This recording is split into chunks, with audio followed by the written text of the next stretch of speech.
Assalamualaikum warahmatullahi wabarakatuh. Waalaikumsalam warahmatullahi wabarakatuh. Selamat pagi, selamat siang, selamat sore, selamat malam. Silahkan disesuaikan dengan kapan Anda menonton podcast kami. Selamat datang di podcast perdana Zelbestur kolaborasi dengan LDK Universitas Pakuan juga Duta Baca Kabupaten Bogor. Oke teman-teman, perkenalkan nama aku Alwa. Aku di sini sebagai pegiat literasi dari komunitas Zelbestur. Aku di sini ditemani oleh kakak-kakak yang kece-kece nih guys nih. Kita perkenalan dulu ya. Oke, dari sebelah kanan Alwa nih ada Kak siapa, boleh perkenalan Kak? Halo semuanya, perkenalkan nama saya Abdul Aziz. Saya dari Universitas Muhammadiyah Jakarta sebagai Duta Baca Kabupaten Bogor 2022 serta Duta Hukum dan Hak Asasi Manusia Provinsi Jawa Barat pada tahun 2020. Salam kenal Teh Alwa. Salam kenal. Oke, Masya Allah ya. Kak Aziz gimana kabarnya? Alhamdulillah Teh baik. Alhamdulillah. Oke, berlanjut ke sebelahnya ada Kak siapa nih?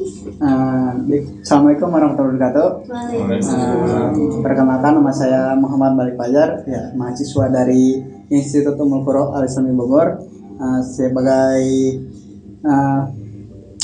pecinta alam Bogor. Oke, Masya Allah. Gimana kabarnya Pak? Alhamdulillah baik Pak. Alhamdulillah. Berlanjut ya.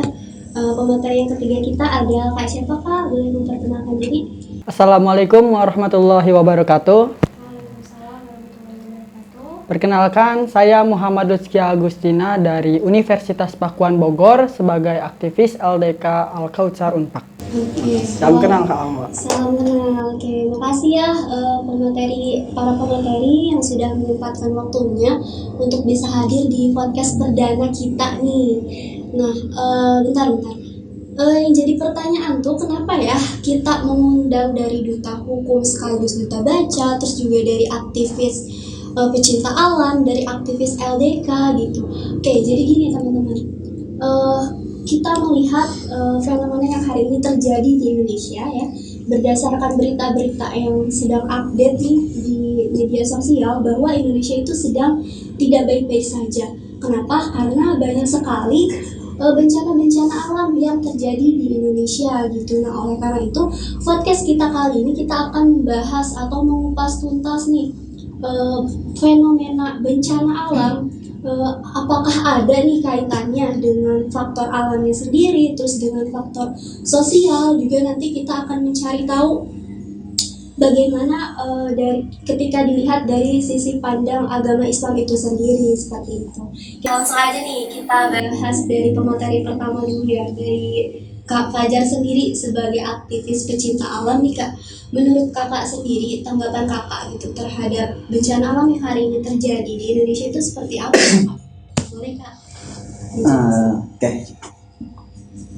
Tentang bencana alam ya yang sering kita alami di Indonesia ya. Mungkin kita lihat dari segi geografis dulu ya. Geografis letak Indonesia itu ada di mana sih? Jadi kalau secara geografis Indonesia itu posisinya itu diapit dua benua dan dua samudera, ya. Benua Asia dan benua Australia, benua Samudra Pasifik dan Samudra Hindia. Nah, tidak hanya itu, Indonesia pun secara bencana alam itu dia dilewati 3 lempengan besar, ya. Lempengan Australia, terus ada juga lempengan Pasifik. Nah, jadi itu yang menyebabkan kenapa sih Indonesia itu sering dilanda bencana. Ya, itu faktor geografis ya, secara alam gitu. Itu secara alami gitu. Nah, apakah ada kaitannya dari kalau kita lihat kan tadi dari segi geografis ya. Kalau kita lihat dari faktor manusianya sendiri, nah itu ada kaitannya nggak sih dengan bencana alam yang hari ini terjadi Kak? Oke, kalau faktor manusia ya mungkin ada ya, karena alam sendiri kan dia mengandung unsur bahaya.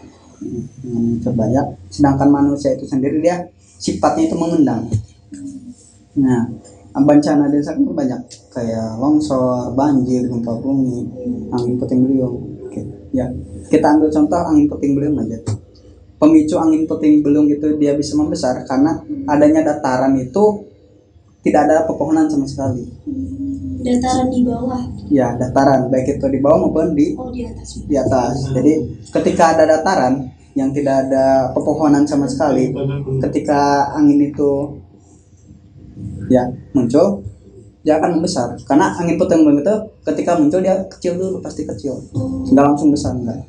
Dia pasti kecil dulu. Tapi berbeda ketika di dataran itu banyak pepohonan. Pasti kalaupun ada, ya angin putungnya paling sih kecil aja.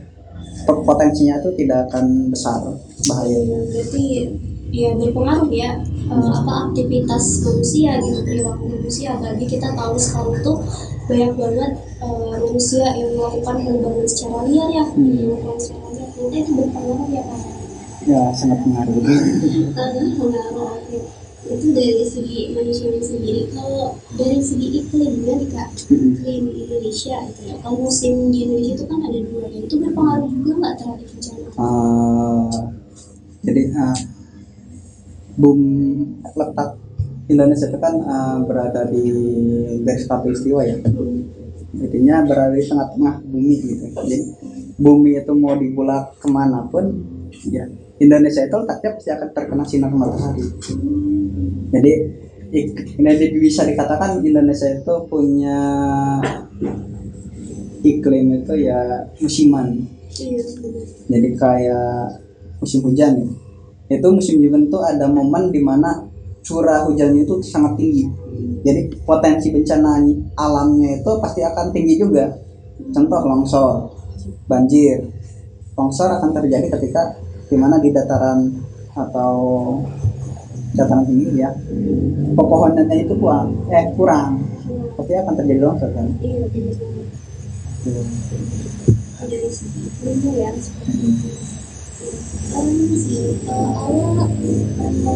awal sedikit penasaran juga ya, menentukan sekarang berita yang terupdate nih terhadap bencana yang terjadi di Indonesia itu Cianjur di Garut juga gitu. Boleh nggak sih kakak ngasih tanggapan gitu terkait bencana yang terjadi di Cianjur itu seperti apa sih Kak, dari pecinta alam nih ya kan, dari pecinta alam Dari pecinta alam gimana ya? Santai aja ya. Mungkin kalau sebagai pecinta alam kan tidak terlalu banyak belajar tentang gempa bumi ya, tapi mungkin ini data saya dapat dari anak geologi langsung, ya dari mahasiswa Unpad, termasuk lulusan terbaik di sana di Bandung. Dan kebetulan baru seminggu kemarin saya ketemu ngobrol-ngobrol terkait gempa bumi itu apa sih, karena saya sendiri juga sebenarnya nggak paham gempa bumi itu apa. jadi banyak belajar dari Ya. Jadi kalau gempa bumi yang Cianjur itu cukup menarik sih untuk dibahas. Nah, jadi gempa itu terjadi kan karena ada lempengan, gerakan lempengan. Ya, kalau di Cianjur itu disebutnya sesar atau ya sesar, namanya itu sesar Cigenang. Jadi gempa itu bisa terjadi kalau kita ibaratkan aja gelas ya, itu isinya air dan di atasnya itu ada daun. Nah, daunnya itu kita sebut lempengan bumi. Jadi ketika si airnya itu panas, otomatis si daunnya itu kan gerakan, dia akan menghajar dinding-dinding yang di sekitarnya kan. Nah, itu gempa itu terjadi kayak gitu. Jadi si lempeng itu menabrak dinding-dinding sekitarnya. Itu terjadinya gempa. Nah, si airnya itu apa? Airnya itu diibaratkan itu magma yang panas. Jadi kalau melihat peristiwa di Cianjur cukup aneh gitu. Karena kenapa? Di Cianjur itu nggak ada jalur magma. Nggak ada jalur magma itu untuk keluar. Karena jalur magma itu kan dia bisa keluar ketika ada jalurnya, dan biasanya jalur magma itu hanya ada di gunung. Sedangkan di Cianjur kan bukan gunung ya, mungkin mau ya kan. cukup aneh juga kan. Nah, jadi ketika gempa itu terjadi itu, jadi di mana si lempengan dan si magma ini ya. Jadi magma ini tuh dia memaksa pengen keluar, misalnya pengen meluap gitu. Tapi bukan pada jalurnya, tapi pengen langsung ke atas. Kan seharusnya tadi ada jalur. Jadi ketika mau meluap dia menyebar ke jalan, tapi dia tetap mau langsung ke atas aja. Jadi menyebabkan tadi yang mengherankan itu karena ketika gempa itu terjadi, kenapa? Karena kalau dilihat dari anak kemarin ya, gempa Cianjur itu termasuk gempa yang skala besar gitu. Jadi gempa itu kan ada dua, ada gempa di darat dan ada gempa di laut. Nah, di Cianjur sendiri itu termasuk ke dalam gempa yang di darat. Dan itu secara data seharusnya itu gempanya itu berskalanya besar, dan itu efeknya itu harusnya daerah lain itu harusnya terkena. Jadi ketika gempa itu seharusnya ada retakan, pergeseran lempeng, sehingga daerah-daerah seharusnya itu ada yang retak gitu, lempengnya itu bergeser sehingga terpisah. Makanya yang terjadi di kemarin itu tidak terjadi, tidak seperti itu, hanya Cianjur aja. Makanya agak aneh nih, maksudnya kok bisa ini menarik sih ya teman-teman ya. Jadi penyebab dari gempa itu ketika ada terjadinya pergeseran ya. Sedangkan di Cianjur itu tadi ya, ketika jalur magmanya itu dia nggak ada, kan nggak ada hubungannya ya di sana ya. Tapi si magmanya ini memaksakan untuk keluar, maksa gitu. Padahal nggak ada jalur gitu, nggak ada jalur dia untuk keluar gitu kan. Cukup menarik ya kayak. Karena ketika saya tanya ke kemarin ke anak mahasiswa sendiri, kenapa bisa gitu? Bang, saya juga gak tahu mas. Karena ya kita mah sebagai anak geologi, kita mah percaya aja bahwa si magma ini tuh ya ada yang menggerakkan. Kita mah percayanya itu. Karena secara teori pun ya kami nggak bisa membuktikan, tidak bisa menganalisa magma itu kenapa dia mau maksa keluar gitu. Mereka nggak bisa. Mereka bahkan terkait solusi untuk Cianjur sendiri, mereka sebenarnya mah solusinya apa sih untuk dari Cianjur? Mereka angkat tangan. Kenapa? Karena Cianjur itu dia posisinya itu tepat di patahan bumi. Patahan bumi itu tempat rawan terjadinya gempa bumi. Biasanya patahan itu kan posisinya itu kan di gunung, ya di hutan, di lembah. Gitu. Cuman kasus Cianjur di bawah di atas patahannya itu bukan gunung, bukan hutan, tapi pemukiman. Jadi wajar saja ketika itu gempa terjadi hancur kan, kemarin tuh banyak yang hancur.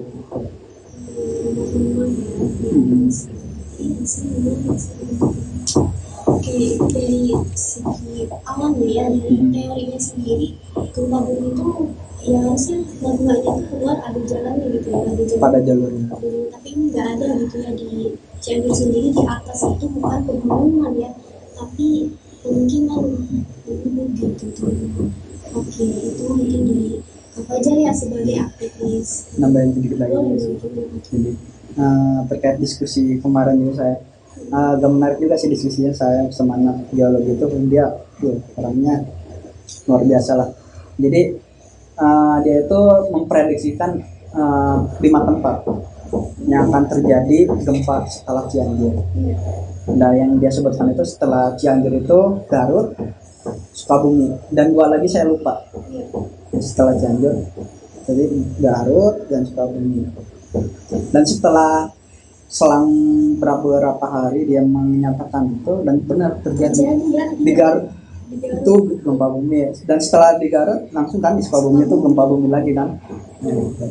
Dan bahkan anak geologi yang lain pun bertanya ke si Akang ini kan, kok bisa memprediksi, gimana caranya tuh bisa melihat patahannya? Bukan, karena kan dilihat dari patahannya itu kan.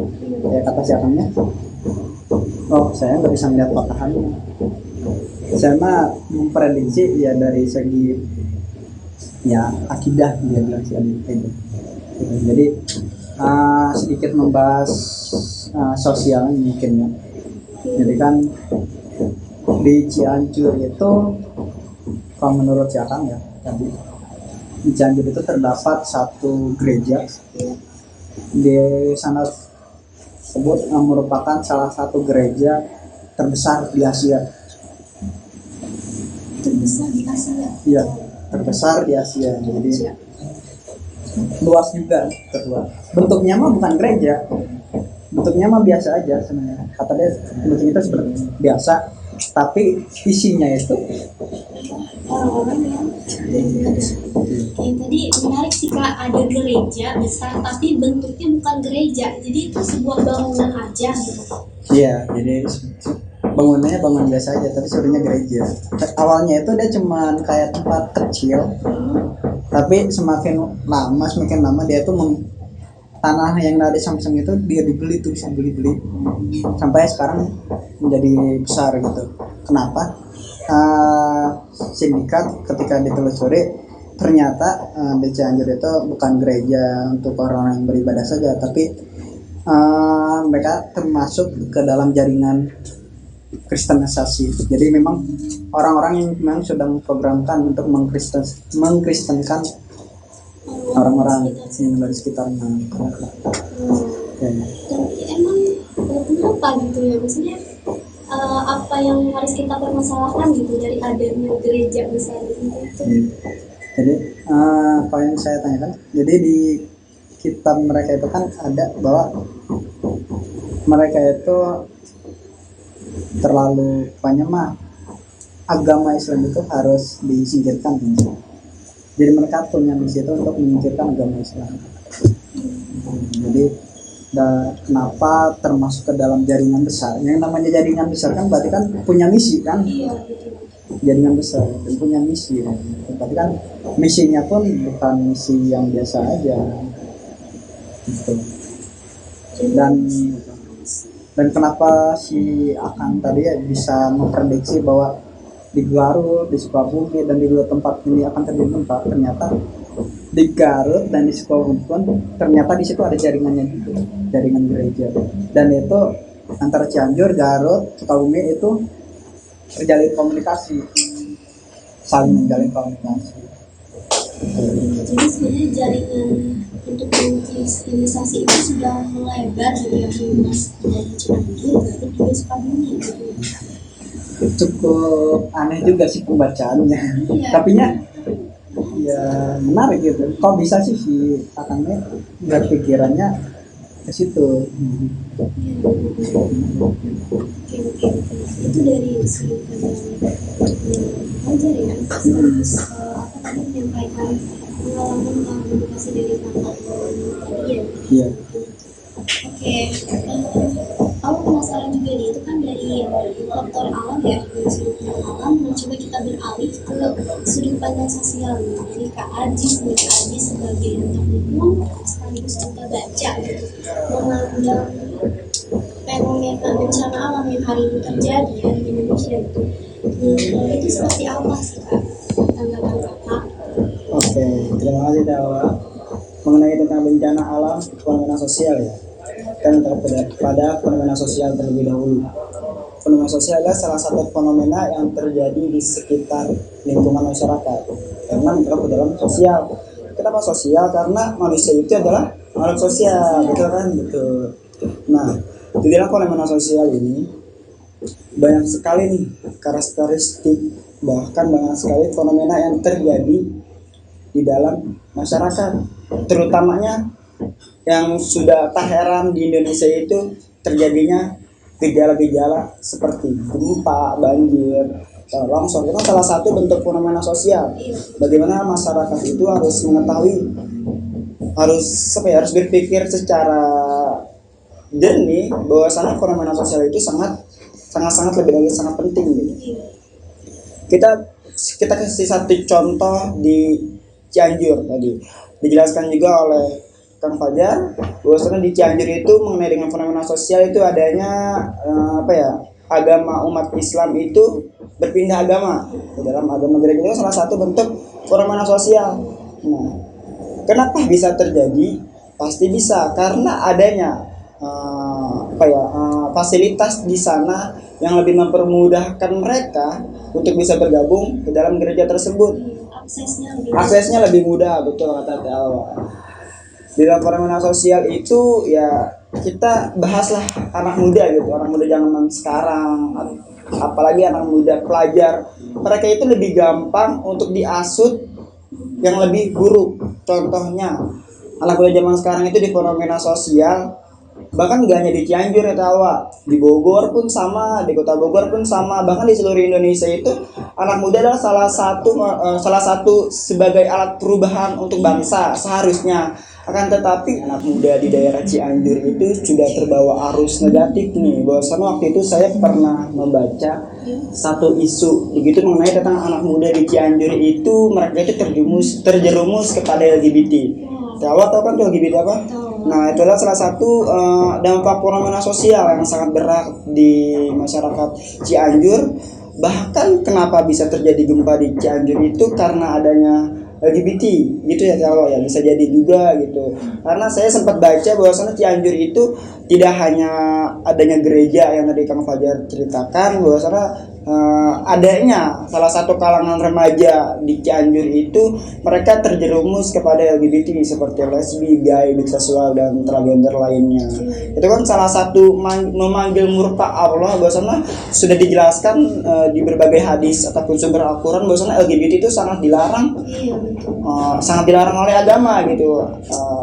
Mungkin warga Cianjur, masyarakat Cianjur itu mereka melakukan seperti itu karena pemikiran mereka itu belum terlalu terbuka gitu, belum terlalu terbuka karena mereka itu lebih mementingkan hawa nafsu mereka gitu. Allah murka dengan daerah tersebut, Allah berikanlah salah satu bencana yang sangat besar yaitu gempa bumi. Bahkan di Cianjur tersendiri itu sempat adanya banjir bandang waktu itu. Bahkan ada beberapa kali gempa susulan gitu di sana. Itu adalah salah satu dampak negatif juga di dalam masyarakat tersebut. Apalagi fenomena sosial ini yang kita bahas ini sangat nyambung gitu. Kenapa sih Cianjur itu bisa gempa gitu? Kenapa sih masyarakat Cianjur itu sering terjadi masalah bencana yang bertubi-tubi gitu. Bahkan gempa bumi di sana itu tidak hanya satu kali, bahkan berkali-kali gitu yang mengakibatkan gempa bumi. Begitu tahu. Berarti yang Allah tangkap ya dari apa yang tadi Kak Aji sampaikan, bahwa di sana itu terjadi degradasi moral. Nah, betul sekali, degradasi moral di sana. Anak muda ya, berarti ya anak mudanya sudah banyak terjerumus gitu ke arah yang negatif ya, ke arah kemaksiatan gitu dari tadi yang Kakak jelasin LGBT gitu kan. Banyak juga seks bebas di sana ya. Terus juga pacaran tuh udah dijadiin hal yang biasa gitu ya, dinormalisasikan ya. Bahkan menurut Allah pribadi bukan hanya di Cianjur sih sebetulnya ya teman-teman, di daerah manapun gitu, di Bogor, Bandung dan sekitarnya itu ya moral anak muda sekarang itu ya seperti itu gitu, udah bobrok ya gitu. Betul sekali, bahkan tidak hanya di Cianjur. Nah, yang saya lihat waktu itu saya juga pernah menyelesaikan satu kasus mengenai tentang LGBT di Bogor, terus juga di Indonesia. Bahkan yang kalian ketahui bahwasanya undang-undang LGBT ini di Indonesia itu udah disahkan gitu, udah disahkan, bahkan udah diresmiin lah. Kenapa udah diresmiin atau disahkan? Karena waktu itu saya pernah membaca satu berita gitu, bahwasanya Indonesia itu mereka melarang aturan LGBT itu negara lain, bahkan negara Amerika, Cina, Jepang, itu Filipina, mereka itu tidak mau kerjasama dengan Indonesia. Nah, karena apa? Karena Indonesia menerapkan aturan seperti itu. Karena Indonesia berpikir secara panjang, logika mereka panjang, bahwasanya kalau misalnya kita nggak kerja sama di negara lain, wah perekonomian kita sangat turun nih, gitu. Ini kan salah satu fenomena sosial ya. Perekonomian kita sangat turun nih. Nah, oleh karena itu undang-undang LGBT lah dicabut oleh pemerintah pusat. Jadi LGBT itu di Indonesia itu udah diperbolehkan. Nah, apalagi kan dijelaskan di dalam Al-Qur'an ataupun hadis menjelaskan bahwasanya LGBT itu sangat dilarang. Mungkin ya dunia itu udah berkubu-kubu lah, udah sangat tua. Bahkan semua aturan yang mengenai tentang ajaran Islam itu ya dilanggar oleh seluruh manusia yang ada di Indonesia gitu, bahkan di luar negeri pun sama tuh Alwa. Oke, menarik Kang. Tadi tentang apa ya, disahkannya ya, disahkannya peraturan atau undang-undang mengenai LGBT di Indonesia itu hanya karena kepentingan politik semata. Nah betul, hanya tentang pemikiran politik. Oke, berarti itu tadi argumentasi dari Kak Ajis ya mengenai fenomena sosial yang terjadi hari ini. Jadi bukan hanya tentang bencana alam aja ya Kang ya, tapi menyangkut juga degradasi moral ya, akhlak remaja yang hari ini merosot gitu kan, disebabkan karena mereka yang terbawa arus zaman hari ini gitu. Oke Kang Ajis, terima kasih ya atas pemaparannya gitu. Kita berlanjut ke pemateri yang ketiga nih teman-teman.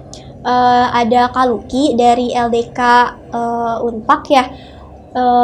Pertanyaannya hampir sama sih seperti pemateri pertama dan kedua. Bagaimana kakak menanggapi bencana alam yang hari ini terjadi di Indonesia gitu? Silakan kak.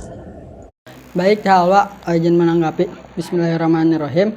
Perihal bencana yang terjadi di Indonesia ya, di akhir tahun ini di Indonesia emang betul banyak sekali bencana-bencana yang terjadi. Kalau dari pandangan saya, yang namanya alam itu diundang ya.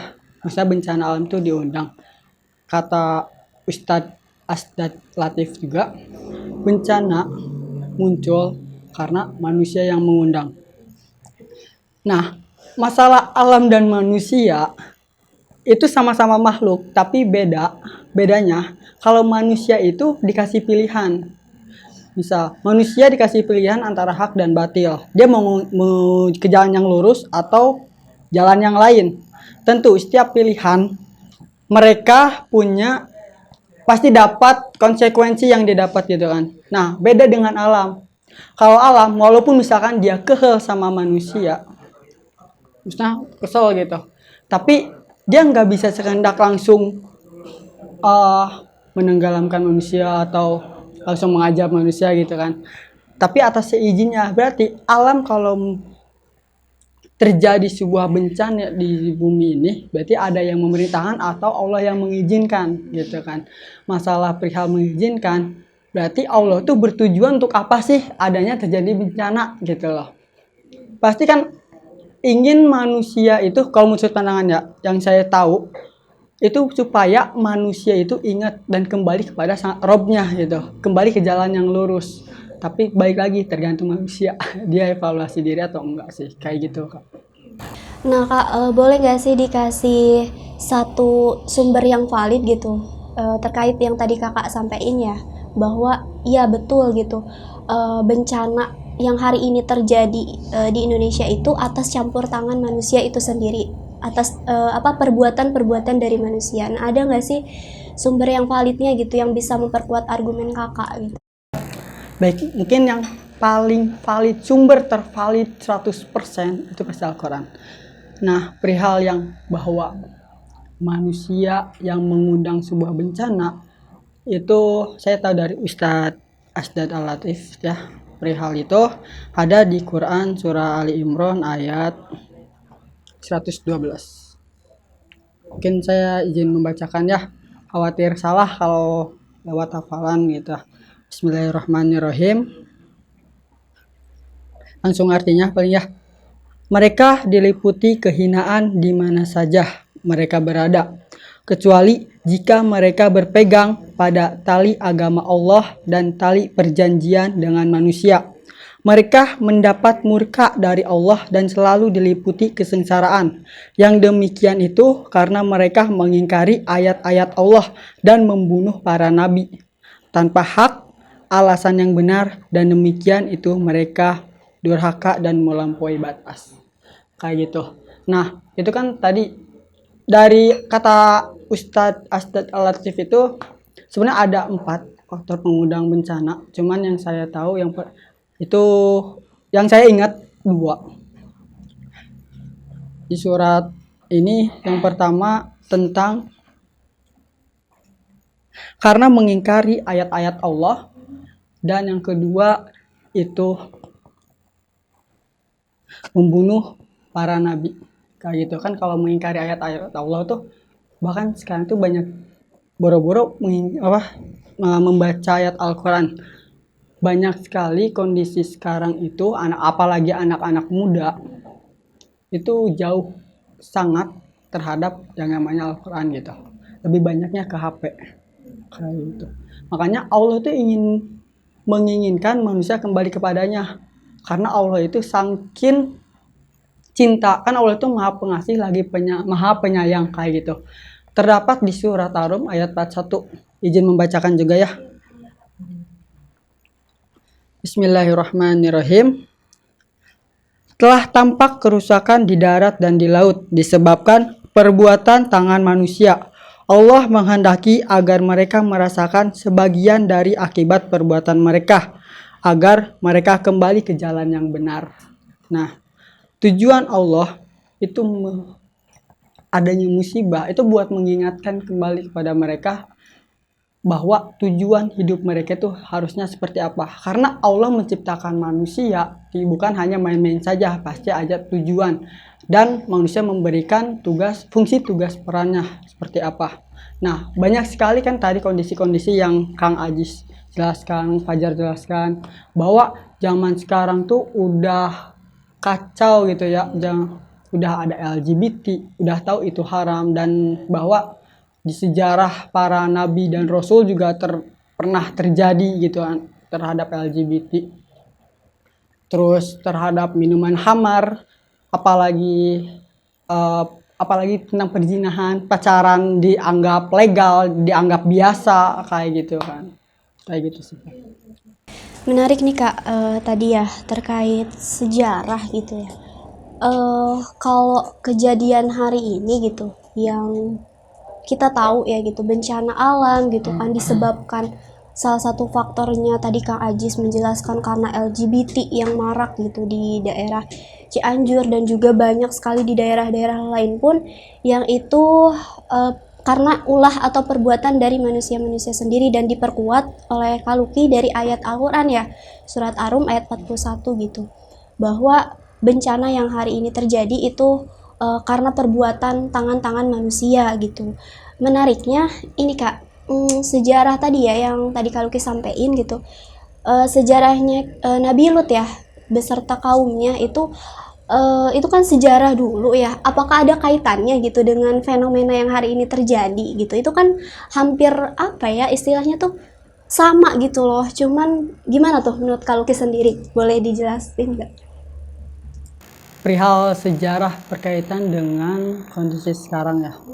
Telah kita ketahui kalau sejarah dulu di zaman Nabi Lut, kaum Sodom kan ya, sering diingetin oleh Nabi Lut bahwa itu salah. Tapi kaum Sodom terus saja berbuat maksiat. Akhirnya Allah ajab, betul ya? Allah ajab, yang awalnya bumi sebagai pijakan Allah balikan, ditimpakan kepada mereka. Kalau dibalik namanya sejarah itu kan ada sebuah perkataan bahwa sejarah akan terulang kembali. Mungkin ya emang bakal terulang kembali kalau kondisinya emang sama. Tapi yang membedakan adalah latar sama tempat kayak gitu.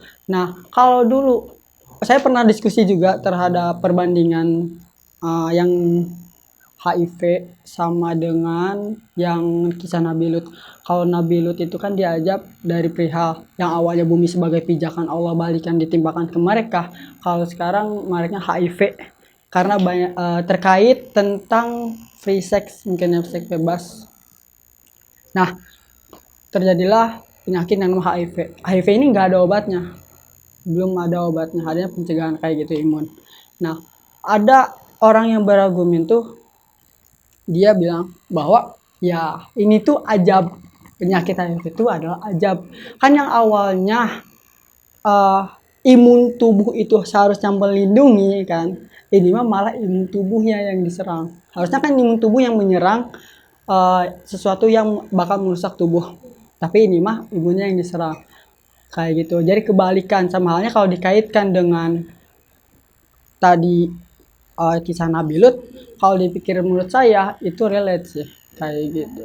Iya. Dan zaman sekarang tuh emang apa ya, udah jauh banget sama yang namanya pedoman hidup aturan. Jadi sehingga Allah pun selalu mengingatkan bahkan setiap akhir tahun gitu kan, setiap akhir tahun Allah selalu ingatkan mereka. Bahkan ya tiap akhir tahun tuh selalu ada aja gitu kejadian-kejadian bencana-bencana di Indonesia yang menurut saya itu sebagai mengingatkan kembali manusia kepada Allah gitu, untuk kembali ke jalan yang lurus. Tapi kondisi terjadi lagi, berarti manusia yang belum evaluasi menurut saya kayak gitu. Iya, iya, iya. Pedoman hidup ya, pedoman hidup kita gitu ya. Berarti sebagai seorang muslim itu ada Al-Qur'an ya, tadi kalau Kim menjelaskan. Berarti kalau begitu apa ya? Solusi dari permasalahan yang ada gitu kan, dari adanya bencana gitu kan, terus fenomena sosial yang hari ini terjadi gitu, maraknya LGBT, prisek dan lain sebagainya, itu kira-kira apa ya solusi yang tepat gitu kan, untuk kita tadi kan harus ada evaluasi gitu kan, supaya bencana-bencana tuh tidak lagi terulang, tidak lagi terjadi kembali gitu ya. Nah, kira-kira menurut Kaluki, menurut pandangan Kaluki sendiri, solusi yang tepat gitu untuk hal ini gitu, apa itu Kak? Solusi yang tepat untuk mengatasi bencana-bencana sekarang gitu ya. Kalau dari sudut pandang ya kembali ke jalan yang lurus, yaitu pedoman kan, menggunakan pedoman dan sunnahnya Rasul. Nah, karena ya memang sih hidayah itu Allah berikan, tapi tergantung orangnya mau jemput atau enggak. Tugas kita hanya mengingatkan. Nah, masalah pedoman ya sekarang aja gitu, yang harusnya manusia itu berpedoman kepada Al-Quran, boro-boro dijadikan pedoman, dibaca aja enggak gitu loh, jarang. Bahkan di HP itu seharusnya bisa dipasang aplikasi Al-Quran kan, lebih kemana-mana juga bisa kan. Tapi sekarang boro-boro yang adanya isinya malah game. Mungkin ada juga yang lebih negatif juga kayak gitu, itu saking jauhnya. Kalau misalkan gini, hidup itu kan antara Allah ridho atau Allah murka. Kalau misalkan kita kondisinya tiap tahun selalu Allah ingatkan, dan orang-orang itu tidak mengevaluasi diri sehingga tidak kembali kepada Allah, khawatirnya yang ada malah ajab kayak gitu. Soalnya kan tinggal dua pilihan, Allah ridho atau Allah murka. Kayak gitu kan, ajab Allah itu sangatlah pedih kayak gitu. Berarti oke, solusinya gitu adalah kita kembali ya pada jalan Allah, yang dimana ya Al-Quran sebagai pedoman hidup gitu ya. Oke. Kak, itu kan secara garis besarnya ya, secara umumnya. Nah, boleh nggak sih kakak kaitkan yang benar-benar relate gitu dengan kejadian hari ini gitu? Gimana tuh Kak? Yang tentang tadi Yang solusi itu. relate perihal zaman sekarang itu udah jauh dari pedoman, bahkan menggunakan pedoman lain mungkin gitu kan ya. Oke, saya kasih contoh analogi mungkin ya. Misalkan gini, Allah kan menciptakan manusia, dikasih pedoman yaitu Al-Quran. Analoginya ketika kita membeli HP, otomatis pedomannya adalah HP. Kita misalkan HP 2 bandingkan antara Samsung dan iPhone. Masing-masing HP ini pasti mempunyai pedomannya masing-masing. Cara penggunaannya yang beda, cara penggunaannya masing-masing. Kalau kita beli HP Samsung terus menggunakan pedoman iPhone, itu bakal nyambung nggak gitu? Apakah akan sesuai dengan keinginan si pembuat? Misalkan si pembuat Samsung pengen si pengguna itu bisanya kayak gini, bisa menggunakan HP Samsung. Tapi ternyata isi dari Samsung itu panduannya iPhone. Otomatis keinginan dari si pembuat yang ingin tercapai oleh si pembeli itu tidak akan tercapai gitu. Ya, kalau dari saya mungkin kayak gitu analoginya. Nah, sama halnya kayak kehidupan kita. Allah menciptakan manusia dengan pedomannya. Kalau misalkan manusia tidak menggunakan pedoman yang Allah berikan, yaitu Al-Quran, apakah akan sesuai dengan Sang Pencipta? Kayak gitu. Makanya Allah selalu mengingatkan gitu. Wah, menarik nih ya Kak. Berarti solusi dari permasalahan yang hari ini sedang terjadi di Indonesia, mulai dari bencana alam gitu kan, terus banyak banget fenomena sosial seperti LGBT dan lain sebagainya berarti solusinya adalah bagaimana kita kembali kepada aturan atau pedoman hidup kita, yaitu Al-Quran, seperti itu ya. Karena ya Allah menciptakan kita tadi ya, nyambung dari yang Kaluki, bukan hanya sekedar untuk hidup main-main aja, tapi kita diberikan aturannya ya, diberikan pedomannya gitu kan, ibarat HP ya, harus sesuai gitu dengan apa yang mau penciptanya ini gitu, apa yang mau Allah, tujuan Allah menciptakan manusia harus sesuai gitu kan. Oke Kak, terima kasih ya atas pemaparan argumentasinya. Ya, tadi kan kita baru face to face aja nih ya. Sekarang boleh dong kita buka sesi diskusi nih untuk para pemateri atau para narasumber ya, terkait tadi apa yang Kaluki sampaikan mengenai solusi dari permasalahan yang hari ini terjadi di Indonesia gitu kan. Yaitu kembali kepada jalan Allah, menggunakan aturan Allah. Nah, bagaimana nih pendapat dari yang lain nih, narasumber yang lain gitu? Barangkali ada yang mau menanggapi, menyanggah. Boleh deh. Ya. Menanggapi dari pernyataan Kang Luki ya terkait pedoman hidup, bahwa kita tuh harus punya pegangan pedoman hidup. Jadi teringat navigasi nih saya. Jadi ini mah analogi aja ya.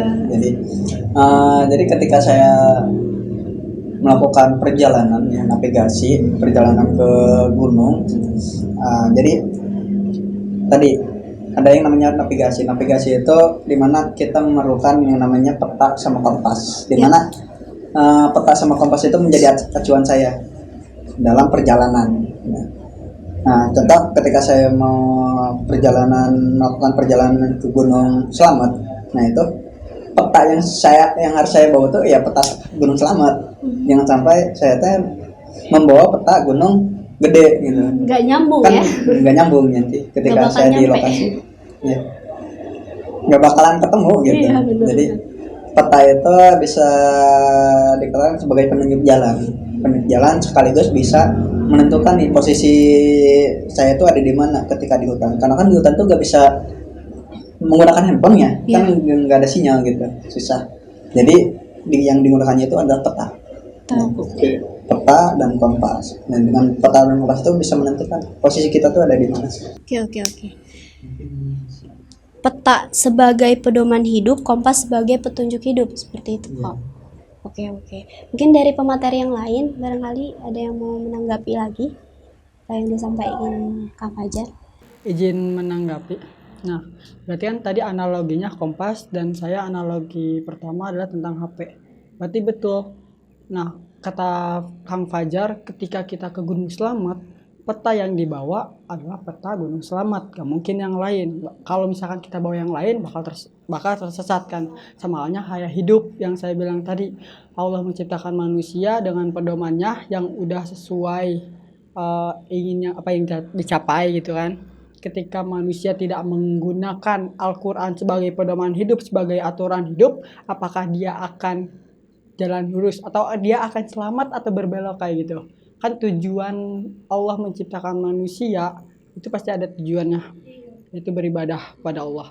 Kalau misalkan manusia tidak menggunakan Al-Quran, apakah dia sesuai dengan kehendak sang pencipta atau malah berbelok? Kan tadi pilihannya, Allah ridho terhadap kita atau Allah murka, kayak gitu. Oke. Berarti kalau boleh Alwa nyimpulin dari statementnya Kaluki, kalau kita menggunakan pedoman hidup kita yaitu Al-Quran gitu kan, Allah pasti ridho gitu ya dengan apapun yang kita kerjakan gitu. Kalau misalnya kita tidak menggunakan pedoman hidup kita yaitu tidak menggunakan Al-Quran, berarti Allah adalah murka ke kita gitu ya. Berarti ya sama halnya dengan yang kondisi hari ini ya gitu ya. Kondisi hari ini dimana barangkali gitu ya, mungkin ya jelas gitu Allah tuh murka kepada orang-orang yang hari ini tidak menggunakan Al-Quran sebagai petunjuk dan pedoman hidup, kayak gitu ya Kak ya. Oke. Dan itu jelas banget mengundang murka Allah dengan datangnya bencana-bencana yang hari ini terjadi, ataupun dengan adanya tadi LGBT, terus juga pre-sex dan lain sebagainya. Itu kan salah satu hal yang mengundang datangnya bencana Allah gitu. Ya karena benar ya, solusinya adalah kembali kepada Al-Quran gitu ya. Oke, mungkin dari pemateri yang lain ada lagi yang mau menyampaikan? Oke, kakak-kakak, terakhir nih pertanyaan dari Alwa. Hikmah apa sih yang bisa kita ambil dari berbagai macam bencana alam yang terjadi di Indonesia gitu? Atau bagaimana cara kita menyikapi bencana alam tersebut? Menurut sudut pandang kakak-kakak masing-masing ya. Dari Kak Fajar dulu aja deh sebagai aktivis pecinta alam. Gimana Kak? Oke, mungkin hikmah yang bisa saya sampaikan, mungkin karena bahaya alam itu tidak bisa kita hindarkan ya, karena itu memang sudah efeknya, sudah potensi. Jadi mungkin hikmahnya, mungkin kita bisa meminimalisir bahaya dari bencana tersebut dengan cara mungkin menjaga alam ya, tidak menebang pohon sembarangan, tidak membuang sampah sembarangan ya. Jadi intinya kita harus menjaga alam kita ya, karena alam itu kan tempat tinggal kita ya. Itu mungkin untuk closing statementnya sendiri, selama kita hidup bergandengan dengan bumi, rawatlah bumi itu sendiri, karena ya rumah kita, tempat tinggal kita itu masih di bumi. Jadi kita ingin selamat, rawat bumi. Wah keren, tepuk tangan dulu guys. Oke, itu dari Kak Fajar ya. Beralih ke Kak Ajis nih sebagai duta baca dan duta hukum. Bagaimana nih hikmah yang bisa diambil, Kang? Untuk hikmah yang bisa saya ambil dari kegiatan podcast pada hari ini, yaitu kita sebagai anak muda harus berperan aktif untuk mengembangkan ataupun untuk meningkatkan daripada ekosistem yang ada di Indonesia. Kita harus mencegah nih seperti kenakalan remaja, seperti pergaulan bebas, seperti kriminalitas gitu. Kita sebagai anak muda itu harus berubah segalanya, karena kalau bukan kita siapa lagi? Cukup deh. Wah, boleh kasih aplaus buat Kak Ajis. Oke, itu dari Kak Ajis. Sekarang beralih ke Kak Luki sebagai aktivis LDK. Bagaimana hikmahnya Kak yang bisa diambil? Bismillahirrahmanirrahim. Allah Maha Pengasih, Allah Maha Penyayang. Allah sering mengingatkan kita tiap tahunnya gitu. Tiap tahunnya, bahkan di Indonesia ini sering terjadi bencana-bencana. Itu sebagai pengingat, karena bisa sebagai pengingat dan pelajaran bagi yang lain gitu terhadap musibah tersendiri. Yang mudah-mudahan dengan podcast ini masyarakat yang lihat bisa mengevaluasi diri, atau sama-sama kita mengajak kembali kepada Allah gitu kan. Jangan lupakan Allah. Terus dari segi pandang juga ingat terhadap agama, karena agama Islam itu bukan hanya mengatur antara diri kita sendiri, tapi diri kita dengan makhluk yang lain juga, sama makhluk, bahkan sama makhluk kepada Tuhan sendiri. Mungkin itu Kak. Oke, Masya Allah. Terima kasih ya. Oh ya, kasih plus dulu buat kali ini. Oke, alhamdulillah. Terima kasih kepada kakak-kakak narasumber pada podcast kita kali ini ya. Kita sudah berada di penghujung podcast kita gitu. Mudah-mudahan apa yang telah kita perbincangkan tadi ya mengenai fenomena alam gitu kan, fenomena sosial gitu, dikaitkan dengan argumentasi dari sisi keislaman itu seperti apa gitu. Mudah-mudahan bisa diambil hikmah dan pelajarannya sebanyak-banyaknya, terkhusus oleh kita pribadi maupun oleh teman-teman yang menonton podcast kita pada kali ini. Oke, dari Allah cukup. Sekali lagi terima kasih ya Kang Ajis, Kak Fajar, sama Kak Luki yang telah menyempatkan waktunya untuk hadir di podcast kita kali ini. Dari Allah cukup ya teman-teman. Ditutup dengan hamdalah. Alhamdulillahirabbil alamin. Wassalamualaikum warahmatullahi wabarakatuh. Waalaikumsalam warahmatullahi wabarakatuh.